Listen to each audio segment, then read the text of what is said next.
Okay, team, so we have seen a much larger than expected decrease in CPI for what is the second month in a row. Now, as everybody else is slapping themselves over the backs and going, early Christmas present, inflation is all but done. In this video, I want to take a contrarian viewpoint and look at a hypothetical situation that might actually spell out a bad narrative for the housing market and the economy over the next 12 to 24 months. Now, I'm not saying this is going to happen, but the point of this channel is to look at all of the data and look at what the possibilities are. And we always look at sort of left of arc, right of arc possibilities. So I want this to be a discussion on a future scenario that may pan out, or it may not, and we could be completely wrong. So I want to look at all of those opportunities. So a very good afternoon to everybody. If you can hear me, because we are live, please give me a thumbs up and please put something in the chat box. And if you are watching on the replay, again, please play all out, ask questions as we go along. I'll always get back to you. And welcome to all my new subscribers.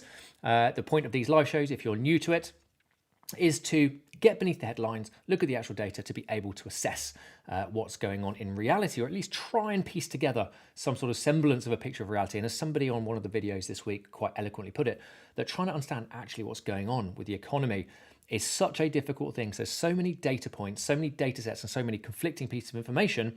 Is it ever a possibility to know exactly what's going on? Because this is a very complex thing. Anyway, let us dive into it. So I'm going to, not just yet, but in a sec, I'm going to talk about this chart, which I've charted out where we are right now on the Bank of England fan chart for predictions or market implied future path of inflation, and why this might not be a brilliant thing. But let's start by having an overview of where we are with today's print. I'm just going to go through some of the salient points.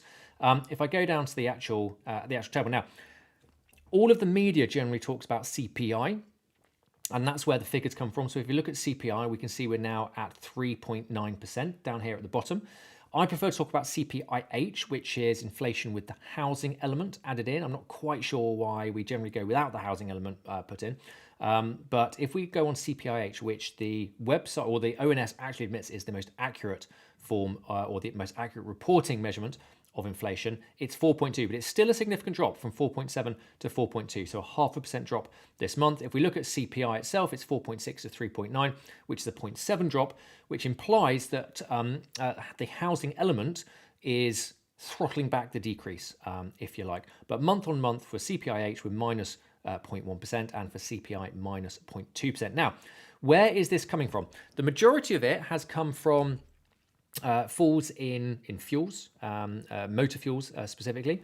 But I think the figures are showing something quite interesting now, okay? And anyway, before we get to that, let's just have a look at this overall picture. And I've been talking quite a lot recently about this dark blue line at the bottom, which is effectively the owner-occupier housing cost element, and how this has been going exponentially up as the rest of it goes down. You can see this month, for the very first time in an awfully long time, we've not seen an increase in the owner-occupier housing cost. It's actually a very slight decrease there in the OOH. So if I take CPI and CPIH off, you'll see that slightly more accurately. That is the first time in a while we've seen that, okay? And that is an interesting thing for me. So let's go through the notable movements in prices. And these are effectively line items, sub-line items, and each of these have their own sort of sub-accounts with actual items in it. But I just want to go overview. Food and non-alcoholic beverages, 0.3% month on month. We're still up at 9.2. So I've seen the media and a lot of commentators today going, inflation headline rate is massively down, but we've still got high food inflation and we've still got high services inflation. And actually we've still got high household or high housing inflation. So one of my issues and beefs with inflation and using CPI as a measure for how we are doing is that the basket seems entirely unrepresentative in terms of what I would say the average person on the street actually lives off and what they spend their money on. So it's not a fair reflection. I think a lot of people would agree that even when inflation's been up between 5 and 10%, it's felt like a lot higher because our two major expenses for the majority of people are shelter and food. So your housing, whether you're renting or your owner occupier with a mortgage, and your food, which is stuff you live off. That, of course, has been massively skewed. And food inflation was tipping 20%. So we're still at 9.2. So we're not out of the woods yet. But in contrast, or to frame against that, this figure of 9.2%, yes, is high, but don't forget this is a 12-month rolling change. So we are comparing where we are now to 12 months ago. So it's very difficult to get a snapshot of exactly what's happening right now by looking at a 12-month rolling average, which is why we look at the monthly rate. So the monthly rate has actually come down an awful lot, 0.3%. Okay, if we pro rata that for 12 months, it's 0.3 is 3.6, isn't it? 3.6%. So still significantly above target. But actually, going forward, if we look at our forward leading indicators, which is what I want to do today, is look at some interesting forward leading indicators where we're going rather than the 12-month trailing, which is where we've been. We're not nearly as high with food inflation. Okay, so that's interesting. Alcohol and tobacco, we're now down for the first time this month. Clothing and footwear, we are down minus 0.3%. Housing and household services, this includes owner-occupier housing costs, includes rent, is up, but again, 3.6. There we go. The owner-occupier housing costs are 0.4, so that's a large percentage of that. Furniture and household goods, down. Health level, transport, down significantly. Communication, down. Recreation and culture, down. Education level, restaurants and hotels, up. Miscellaneous goods and services, down. So when we actually look at the split, if we look at goods themselves, goods month on month are minus 0.3%, right? So effectively, we are now in a position where goods are deflationary, or this month, goods are deflationary. Now, don't get me wrong, this is not a trend at the moment. This is 1 month snapshot. But when we look at the next month and the following month, if they continue to be down, we are deflationary in terms of goods, with services sitting there fairly high. Now, I spoke, Davey says, is there a chance of deflation? Don't jump the gun too much, Davey. This is what we're going to be talking about today. So I spoke a couple of days ago when we looked at GDP of what I consider to be a split in the economy. And we're seeing services at one end, right, which are extremely strong and propping up GDP, I would say, and employment and wage growth. And then we're seeing manufacturing and construction, which are not very strong and seem to be contracting and are where the weaknesses are. And I've had a feeling for a while now that, because on the shop floor, on the ground, I have a construction company, scaffolding. I'm in housing, so I see, I'm seeing properties on market all the time. I'm seeing the price reductions. I'm seeing tradesmen reporting less activity, less work to be doing in terms of, proper construction rather than repairs and maintenance. I'm not trying to upset people who do repairs and maintenance. But what's been happening on the shop floor seems completely removed to the GDP figures of very slight growth. But when we look at GDP, with 80% of it being service-based, and you look at the UK as effectively a global exporter of services, especially financial services, and I know services covers a lot more than just financial services. So, for example, it covers all of public sector services. But I would suggest that as a major exporter of financial services, that's going to have a disproportionate skew to the GDP figures, and it's masking somewhat what's going on in manufacturing and construction. So when we go back to these figures and we see goods are minus 0.3%, means effectively we're seeing a deflation in goods right now on a month-by-month basis. Now, we still do have quite a high core inflation, and this is when people talk about sticky inflation, this is it, right? We want to understand if it's the inflation for items that are out of control. So, for example, electricity, gas, right? When that spikes up, that's out of our control, especially as we're net importer of gas and electricity.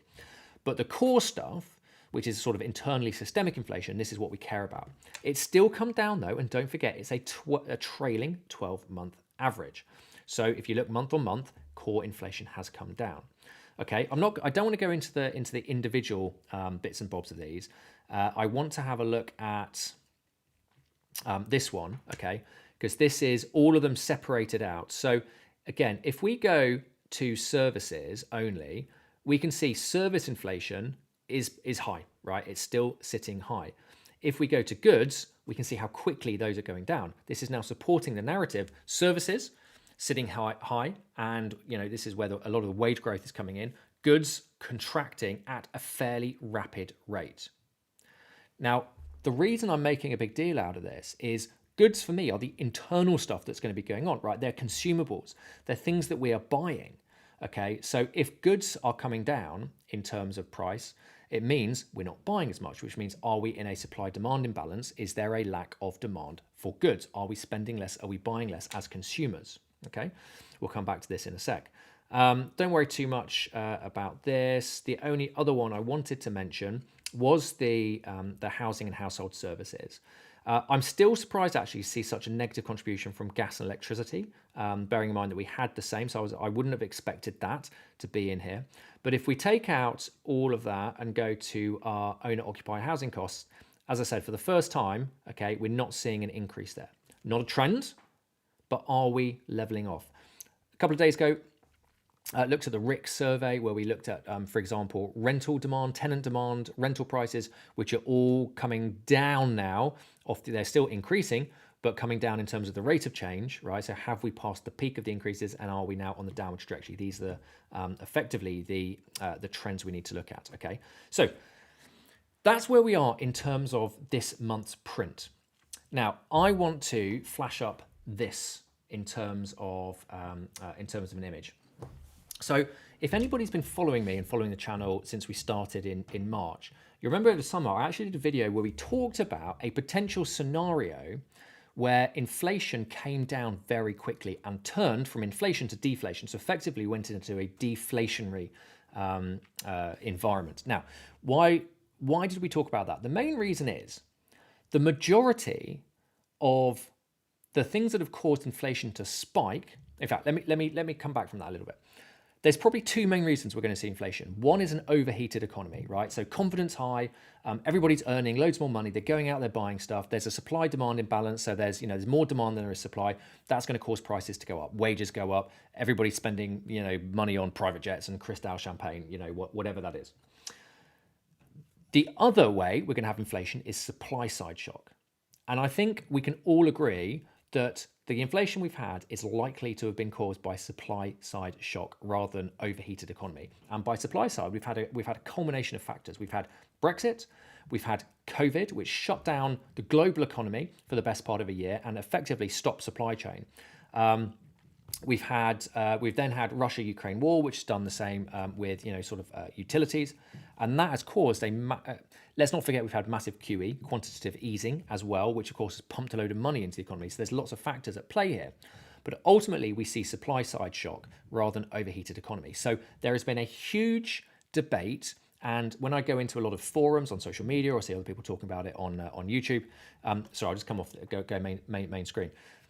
A big thing that people talk about are, because we are supply side shock inflation rather than overheated economy inflation, is raising interest rates actually the right mechanism, or is it the mechanism that is going to solve the inflation? Or is it just a mechanism that is going to hammer people that are completely unrelated to inflation in the first place? And I think this is a really important concept, because if all of the inflation initially has been caused by supply side shock, then interest rates ain't going to change anything.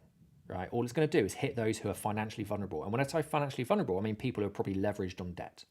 So younger families who don't have a lot of disposable income, who are probably leveraged through post-pandemic boom with cheap rate debt, which is now going onto variable rate debt and really hurting them.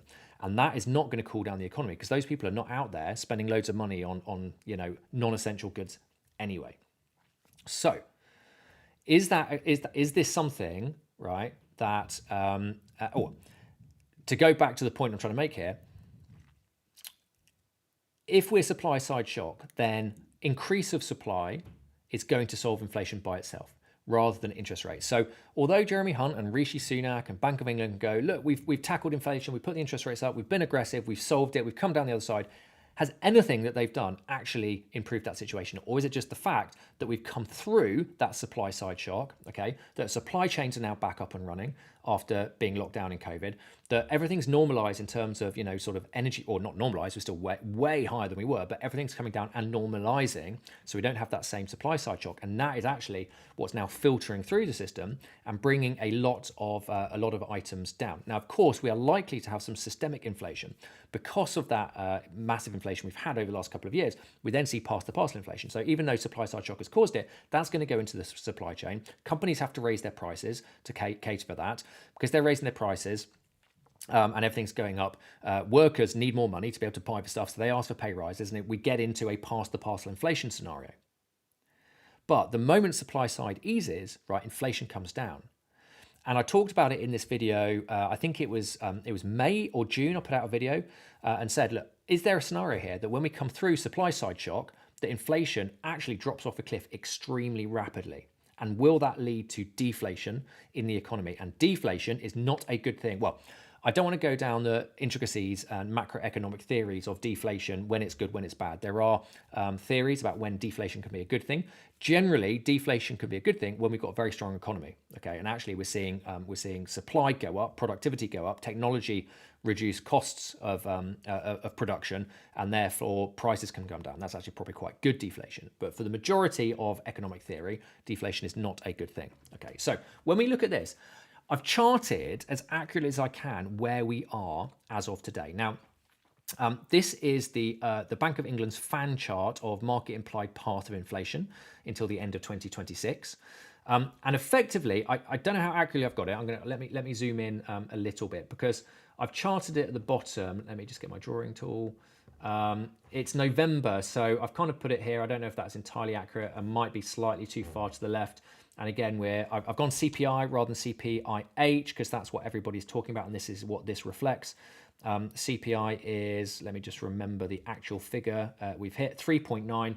So I've tried to get 3.9 as close as I can up there. Not completely accurate, but close as can be. I would say we are on the very bottom percentile, or even below that market implied fan chart of where inflation is going, which means we're coming down even quicker than anybody has predicted in terms of expectation. Okay, so everybody that watches this regularly will know that I talk about trends all the time. So if we are now seeing, and that's 2 months in a row, we've seen a much bigger drop than anybody expected. Now, I even saw the bank, I think somebody from the bank come out and say their prediction was going to be 4.3 or 4.4% this month. 3.9, right? Significant, massively low. That rate of change is quick. And don't forget, we are still up at 5.25% base rate. And last month, the governor of the Bank of England said we're only halfway through feeling the effects of it. So if we are only halfway through feeling the effects of the existing interest rate rises, and we're now seeing inflation come down at a rapid rate, way in excess of even the extreme percentiles of these projections, where is it going to go? Now, I did see some discussion today when this came out, the bank saying, looking at the figures, they are expecting to see a little uptick over the next couple of months, or they are expecting to see some stickiness. So 2 months, I would say, does not make a trend. But if we go into January and February and we see continued pace reduction like this, then we could potentially say we are going into a deflationary,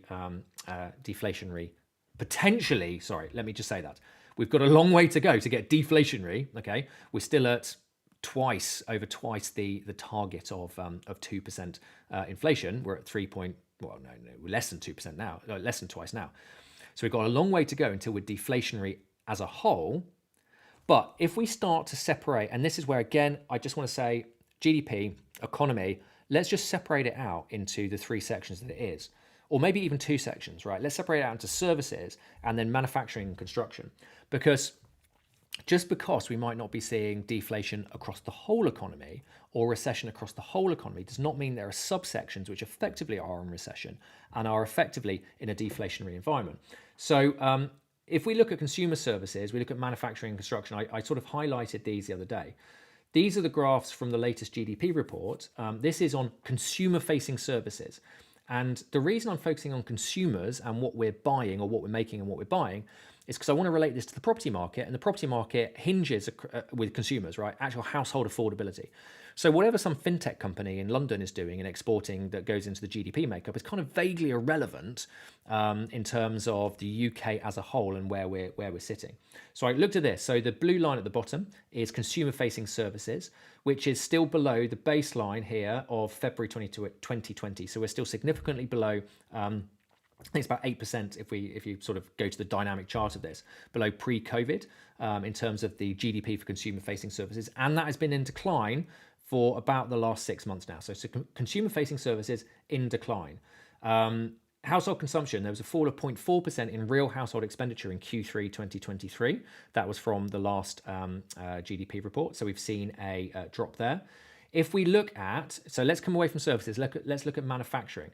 These are the contributions to GDP in the last quarter for all of the manufacturing subsections. So other than that one, which is pretty much level, the only one that has gone up of any merit is the manufacture of transport equipment. And transport is a funny one because we've obviously saw massive supply side shock over the last 18 months, 2 years for cars due to the semiconductor thing. So now that is solved, there's obviously a pent up demand for cars. So I'd imagine cars are being constructed and people buying cars. Look at the rest of it though, right? It's all in contraction. So this is manufacturing is contracting across the board other than manufacture of transport vehicles, okay? If we look at these individual items for manufacturing from the last GDP report, again, pretty much across the board, other than there's only one there, which is water. That orange tick up here, that is water supply. Bizarre. All of the rest of it is pretty much in decline. And if you look at this one here, the mining and quarrying, this is effectively manufacturing of aggregates. Aggregates goes into construction center. So if we're seeing this massive drop off of mining and quarrying, so massive drop off of creation of aggregates, it means there's no demand for building and construction. And again, if we look and follow that through to this graph, this is the breakdown of construction. So this is repairs and maintenance, this line up here, which is really propping it up because nobody's moving. So everybody's probably got houses that are falling to bits and need repairs and maintenance. If we look at this light blue down here, this is new start of new construction projects or new build projects, right? Again, capitulating here. So we're seeing across the board a capitulation, not capitulation, it's probably too strong a word, a contraction of manufacturing, a contraction of a new construction.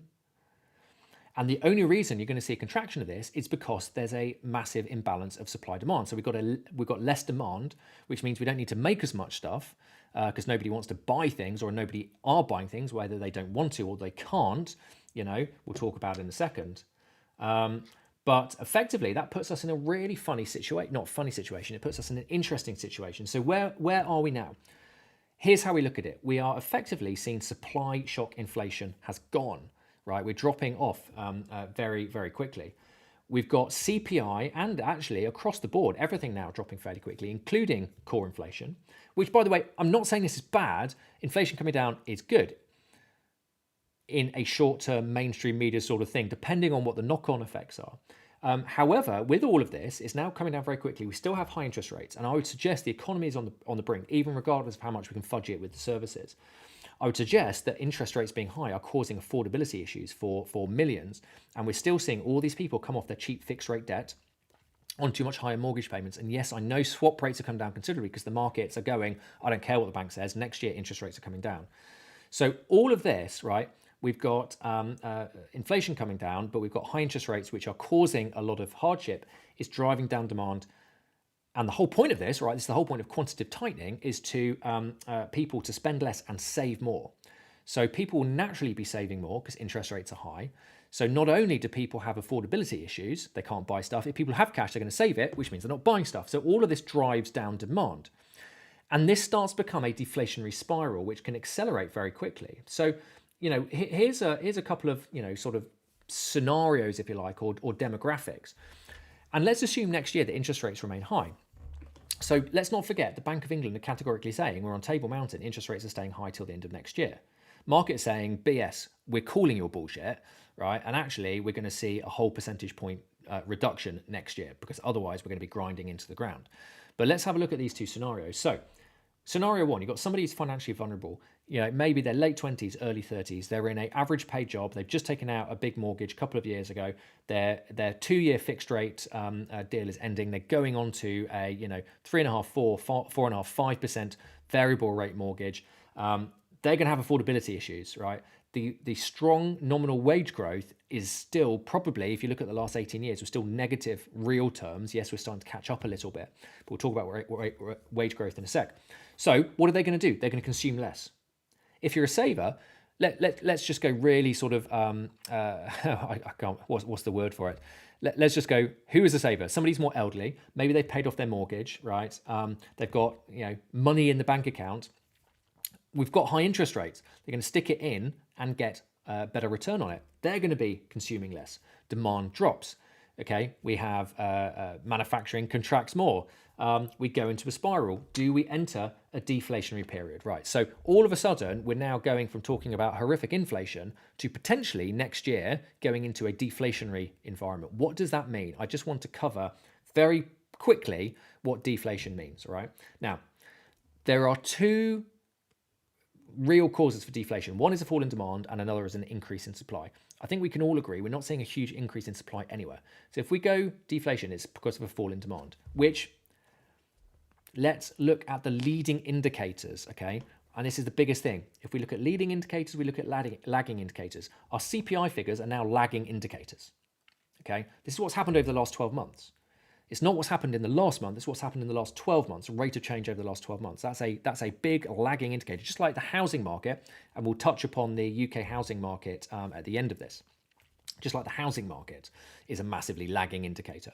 Leading indicators are things like supply of aggregates, right? Because we know if nobody's mining, then it means over the next few months there's going to be no aggregates around, and there's no aggregates around because nobody's building. So when you look at that as a leading indicator, you can probably say that over the next, in 6, 12, 18 months time, there's not going to be properties coming on the market as we would expect, or other sort of construction projects going on, because it's not happened, right? So I think it's safe to say that we're seeing a fall in demand. Okay, now if we've got a fall in demand, two things trigger fall in demand, really. One is fall in money supply, and secondly is a decline in confidence.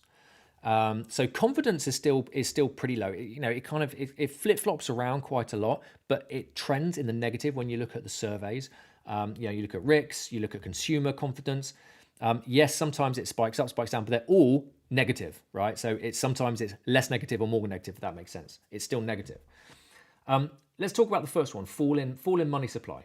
We are in a quantitative tightening schedule at the moment. So this graph shows M4 money supply. M4 money supply is effectively the amount of liquid funds that are in the UK economy, and that's cash, that's coins, that's the amount of money in effectively instant access savings accounts. You can see money supply is dropping, right? So money supply is contracting, not massively right now, but it is contracting, which is exactly what QT should be doing, right? We should be seeing money come out. By the way, last time this happened, you can see the money supply contracting post-2008 crisis. Of course, we then flatline. And then when we hit COVID, we have big QE schedule with a lot more money supply coming into the system, all right? So we are coming down in terms of money supply. And we've talked about confidence, right? If people are having affordability issues, there's going to be a drop in confidence. So if we go into a properly deflationary period, here's the effects.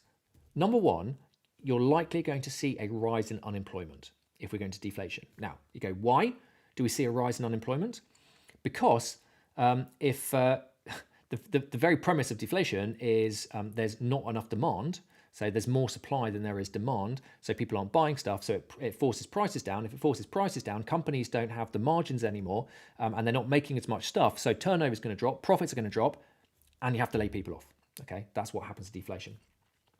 The other thing which is not brilliant for people with debt is it effectively increases your real term debt level as if you're holding debt. Now, everybody talks about the unexpected bonus of inflation, especially if you're a property investor, is that if you've got a load of debt, inflation is eroding that debt. And over the last couple of years, I've got several millions of pounds worth of debt on my portfolio. Inflation has been nicely eroding that away in terms of the debt's real value. Now, deflation obviously reverses that. So if you've just taken out your, over-leveraged massive mortgage, in 2021, buying at the top of the market, and all of a sudden you're now coming off your cheap rate fixed and you're going onto a variable rate, which even if it's coming down a bit to where it was 6 months ago, it's still a lot higher. Plus your debt is now effectively increasing if we're in a deflationary environment. That is not great for people in the housing market.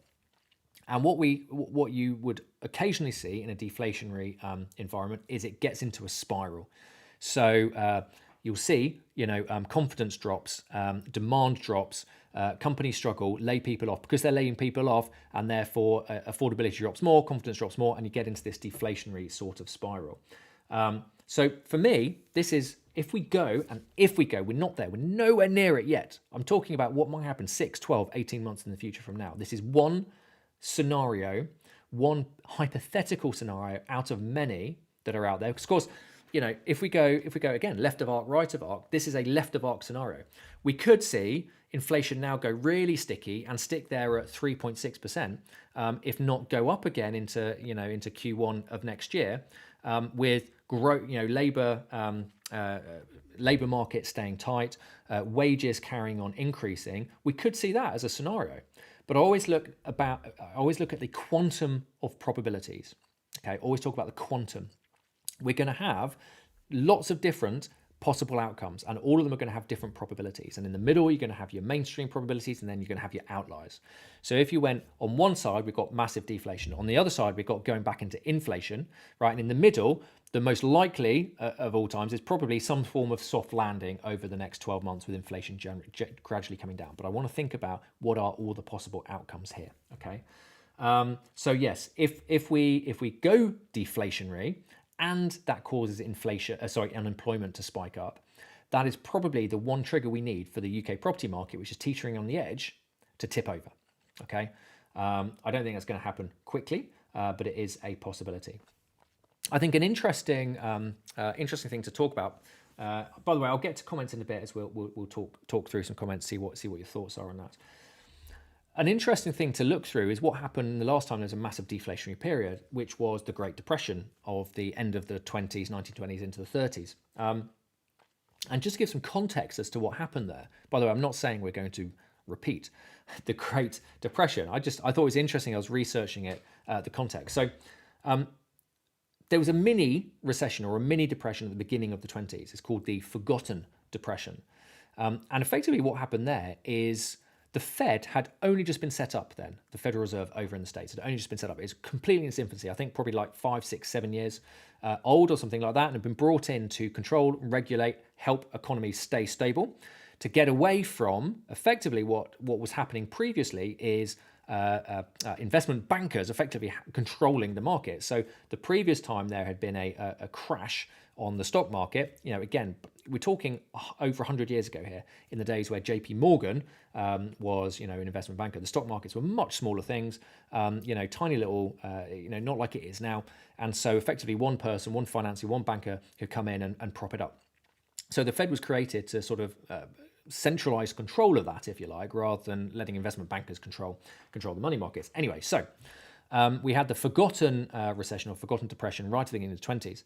And effectively what happened after that is the Fed came in, they cushioned it, and they went quantitative easing as a policy. So during the 20s, from sort of 21 to, I've got some notes here, to 28, money supply in the States grew by 60%. There was a bubble, there was a lot of speculative investment, mainstream investors, retail investors found the stock market and started to pile into the stock market, started to pile in property, and there's a big boom during the 20s, which is why it's called the Roaring 20s, big boom in asset prices. 1929, huge correction, huge stock market crash. When we went into that crash, the Fed then cut money supply by a third, okay? So effectively they went QE into QT, exactly where we are now. I would say we're not remotely in the sort of extremes that was, but the pattern is the same. Boom, asset prices boom, go up, speculation, property market goes up. We see over in America, the bull run of the S&P, all that sort of stuff, crash. Fed comes in, takes control, reduces money supply, goes into quantitative tightening like we are now to, take that heat out. And what that did is cause a lot of liquidity issues in banks. So a lot of banks went under. Now, interestingly, a few months ago, we were talking about some systemic issues in the banking system, more in the States, where they have a very different banking system to the UK. But of course, things happen in the States, and it goes around the whole world these days because we're in a globalized economy.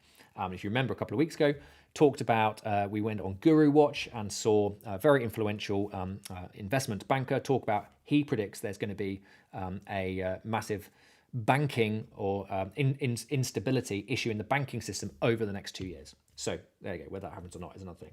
Liquidity issues in banks, many failed, went into deflation, the spiral set in, and then went into the Great Depression, which lasted pretty much until America went into the war.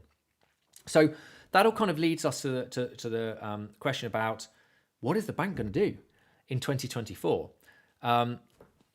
I think it's worth highlighting that at the interest rate meeting last week, it was a 6-3 split in favour of holding, but all the other three were in favor of raising interest rates. So nobody there is talking about reducing interest rates. And that means the bank still feels that there's a load of heat in the inflation figures.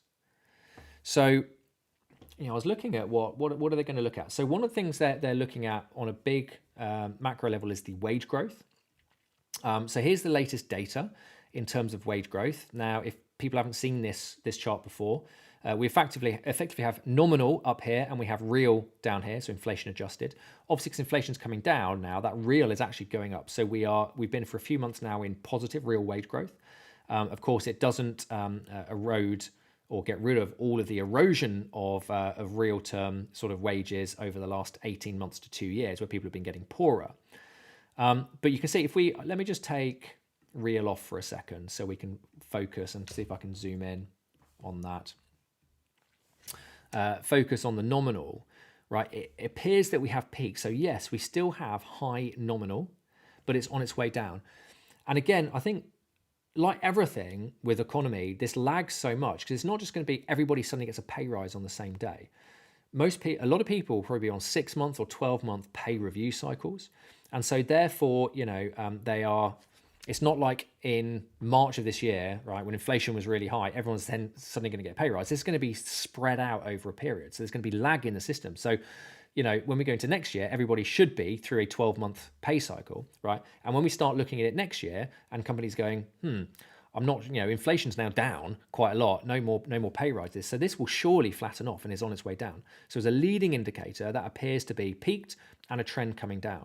And just because it's sitting at nominal total pay of 7.2%, does not mean that in 12 months' time, that's going to be there. So as a leading indicator, for me, you've got to look at the trend rather than the absolute figure.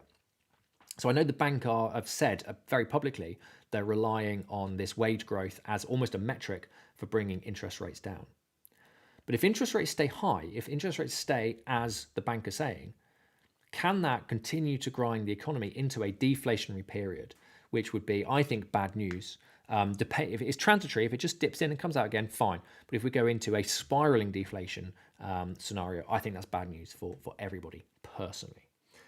So that is my thoughts on where we are. I'm starting to feel increasingly like I agree with the markets. I can't see how the bank cannot start to drop interest rates sooner rather than they thought, unless we go into January, February, and we see sticky inflation and we see wage growth stay as it is, right? I think they'll be forced to keep interest rates high. But I'm starting to feel that if we continue to see the trends in inflation drop, trends in wage growth now coming down, they will be dropping quicker. Now, what will that do to the housing market? This is a really interesting thing, okay? So if, by the way, okay, before we talk about that, let's have a look at what the housing market is actually doing. Because in all this talk about, inflation, we sometimes forget that there are other indices. So the UK HPI came out today. It's the 20th today, isn't it? Yes. And we have seen a minus 0.7% reduction in house prices on the UK HPI. Now, again, please don't forget, this is massive lag in here. So this is really talking about, sales that probably agreed, potentially over the summer, 6 months ago, maybe even 9 months ago. This annual is slight red herring because of the lag in the system. Minus 0.7, this is non-seasonally adjusted, so this is actual nominal terms. Minus 0.7 is a fairly significant monthly drop. If we have a look at any of the graphs, we can see our annual rate of house prices continue to reduce. The orange is the relevant one, that's the whole UK. So it continues to come down and now is in negative territory. Don't worry about regional breakdowns a little at the moment. So if we look at the UK as a whole, we can see we've got a couple of pockets of growth. Ignore Northern Ireland. It's a very, it's its own little micro economy with different supply-demand imbalances there. I think there's definitely a supply and demand imbalance. We've got the Northeast, a little bit of growth. We've got the Southwest, a little bit of growth. Everything else is negative. London's looking like it's tipped over quite a lot. Other things to mention is sales volumes are tiny, as always. And it actually says, if I scroll up, does it say it on this one?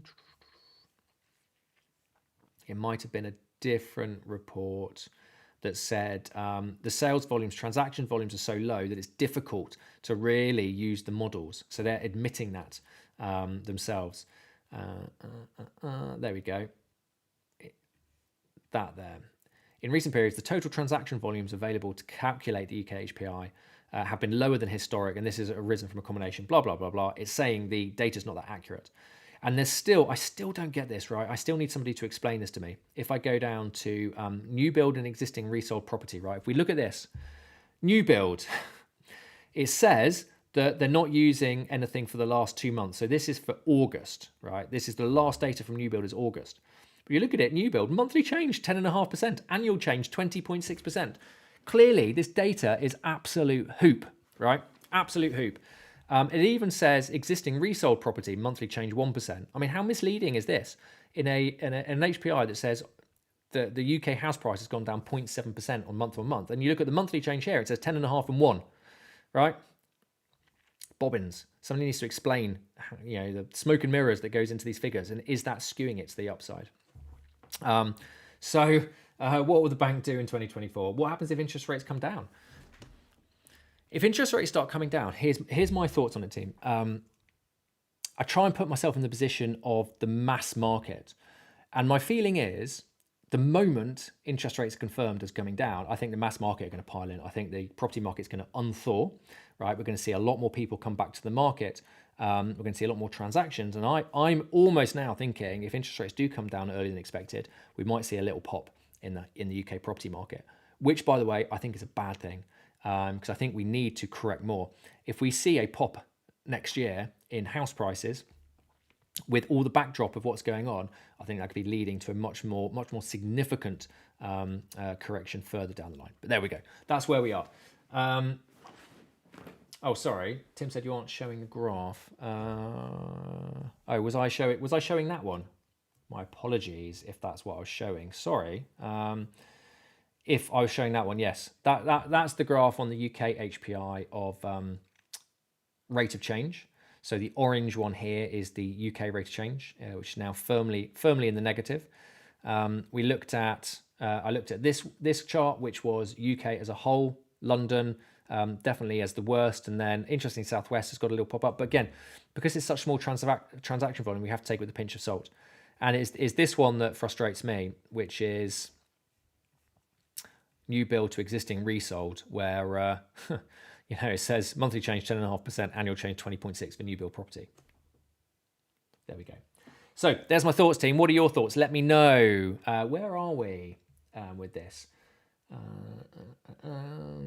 So Davey started this by saying, is there a chance of deflation? Yeah, I think that's what we've been covering. Rab says if China floods the market with cheap goods. Temu, go and have a look at, I wonder how much market share Temu grabs with their cheap goods. Vikesh, sorry, apologies if I pronounced that wrong. Problem is the mainstream media and average consumer will lap this information up. Inflation is sticky and will continue to be sticky as we head into 2024. Owner-occupier housing costs now above the rate of inflation. Let me just put this to this. And will continue to rise. Food is still higher than across most countries at 9%. The US is now at 2%. Yeah. So, and this is what I mean. I think we've got now these conflicting, vaguely conflicting points of view, which I've covered and I've said that is a 12-month rolling. So I think we could have a 12-month rolling like this, but it could now, as we speak, be plummeting very quickly. The answer is I don't know, right? And I do want to clarify that we've got two left of arc, right of arc. It's almost Christmas. This is the last live stream before we close for Christmas, team. So get your questions in now, by the way, because I think my brain is starting to get cross-wired and befuddled with all of these very, very complicated interlocking factors and features. I mean, look, let's face it, the bank doesn't know, the economists don't know, nobody knows. All we can look about is this chart. I actually think this is a realistic scenario that we could see this come down fairly quickly. I always think, how do we apply it to the housing market, regardless of what happens? I do think if interest rates do get cut sooner than we think, I think we see a pop in the housing market. I also think we're in a much worse position than everybody else, massively in terms of the economy. I think the economy is in a bad place, skewed by our financial services industry. Tony, let's see what Tony says. If we look at core CPI, 3-month annualized, we're around 1.4%. This is inflation without food and energy, as they are deemed most volatile. That said, energy cap next year in April expected to be 14% lower. Interesting, Tony, thank you. Food PPI also disinflation, in some cases already deflationary. Put that up. I believe we have a real chance of deflation in the next year unless BOE, Bank of England, reverse quickly. I think, Tony, we are kind of in agreement on that, right? Problem is, just like they didn't have the balls to put the interest rates up quick enough, if we find ourselves in that scenario, will they have the balls to take us down quickly enough? And if they don't, and if we do go deflationary and interest rates stay high, I think that's a pretty nasty situation for the UK economy. Because the longer, let's just hypothetically say this is what happens and we do go deflationary. If they pause too long and we go into a deflationary spiral, like everything, they'll have to swing too far the other way to correct it at some point. And what will happen if it swings too far the other way? They'll have to cut interest rates very quickly and probably reverse to QE. And we've talked a few times about potential scenarios now where we might actually see the familiar capitalistic rhythm, if you like, of flip-flopping. But what we need to get, right, is we need to get some form of stability. We need to get some form of consistency so people just have some certainty about what's going on. But at the moment, we seem to be flipped, it goes one way, then the other way, and there's turbulence from everywhere. We have Brexit, we have COVID, we have geopolitical issues in the Middle East, we have Russia, Ukraine, we have inflation high, now it's coming down, potentially deflation. It's very difficult for anybody to understand and see a long-term trend that gives us any ability to actually have any forward planning.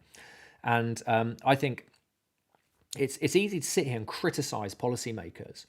Policymakers have to make decisions on, they have to be conservative in how they make the decisions, because if they go too early and do stuff too early, they'll be ripped to shreds more, I would say, than if they waited too late, if they sat on their hands. So if they go too early and get it wrong, that's probably a worse scenario for them. It's like politicians as well, worse scenario for them than waiting too late is my gut feeling of how the psychology of a policymaker works.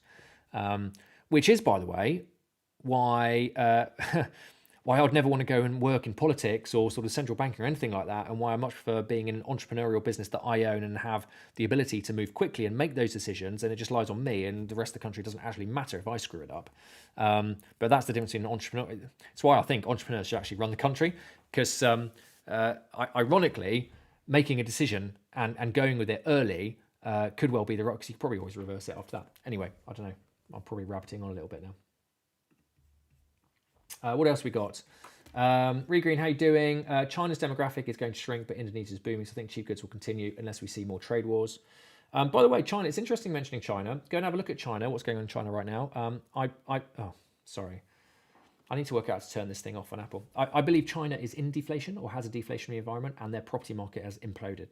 So it might be worth seeing China, what's going on with that. Darren from Suffolk, how are you doing, Darren? Does the high services inflation include all the city crooks in finance pumping the markets for their end of year bonuses? I'd imagine it would. And this is why when we take broad brush average indices, right, really what we need to do is understand the component parts of that, because we're inevitably going to see some skews because of things like that, right?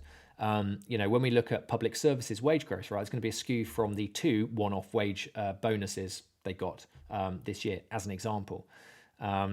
There's so much complexity in the data to understand exactly what's going on. But look, I can tell you from the shop floor, running a construction company, that you look at manufacturing, you look at construction, okay, things I would say are cooling off fairly rapidly, which is why when I look at the GDP and I go, oh, everything's just ticking along. Yeah, I know it's not going up massively, but it's resilient. We're coming up a little bit. For the everyday person, I just don't believe it. Right? I think it's hoop. I think it's BS. I think it's smoke and mirrors, skewed by other data in there. And the CPI data is hoop as well, right? It's completely irrelevant for 99% of people that actually care and matter, and are the ones that are going to be dictating what happens. For example, the property market. It only takes a very small subsection, a very small demographic to struggle and start losing their homes for the whole, the market to capitulate. There we go. I'm gonna leave you with that, team. It's been a great run up to Christmas. This is the last one before Christmas. I sure come and do something between Christmas and New Year to wish everybody a happy New Year. I'm going to see if doing that actually makes the fireworks go off. No, it doesn't. Oh, it only does it when I do my coaching calls, clearly. There we go. Usually that sort of makes fireworks go off. You do 2 thumbs up on this annoying sort of Apple thing I've got, but it's not going to do it now. Maybe I'll do that and it makes the balloons come up or something like that. No, it's not going to do it. There we go. There you go. It does work in the end. So look, please, as always, if you've enjoyed it, if you found value, please give me a thumbs up, give me a like, put some comments in. Please do subscribe to the channel. 2024 is going to be big. I'm hiring somebody to help me grow the channel in terms of helping me with the research, helping with the production, helping improve it. I promise that I'm going to reinvest everything that comes out of this channel back into growing it, improving it, getting to more people, helping people make better decisions, especially in property and business. But otherwise, everybody, have a fantastic Christmas, and I'll see you probably just before the new year. Have a good one.